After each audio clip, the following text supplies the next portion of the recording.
السلام علیکم خاطر صاحب دا تیلدار ټوپی و دی روزي د سپینا تیلدار خو تاسو لیدل د ما په سره کړی او ما سره ښه شکر الحمدلله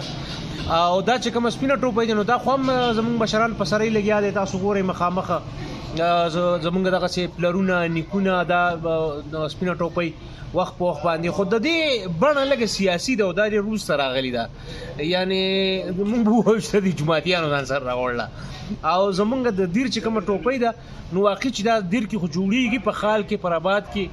او خدا اصلي چې کومه د سودو نه د پښتنو یا په دې سیمه کې ډېره معروف ټوپۍ ده نو هغه دا نه ده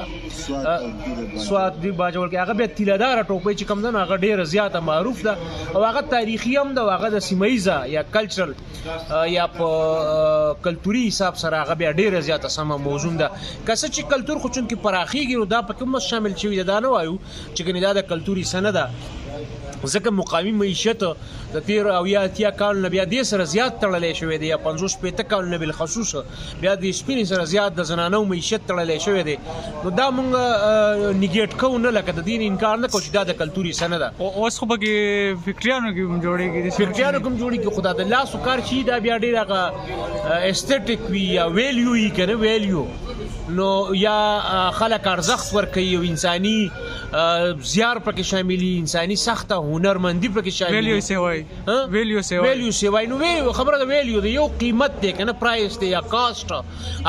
په یو څیز باندې لاګت څومره راځي خو یو څیز ویلیو ده لکه د دې مثال داسې ورکومه چې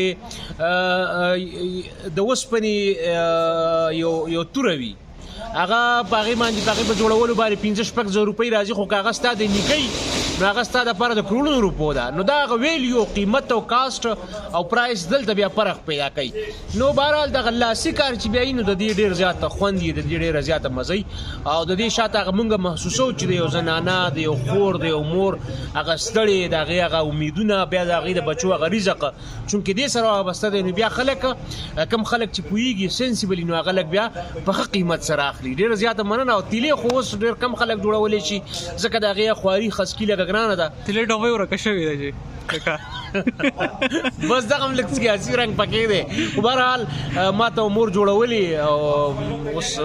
هغه شوي دي اوس خو میاندې ضعیفه دي خدای دې صحتونه ورکړي او نوي خلک هغه تیلې ټوپۍ د هغې بتونه او د هغې هغه که نه ټول جوګاړ بیا لږ ګران نو ډېره زیاته مننه خبرو اورېدو دپاره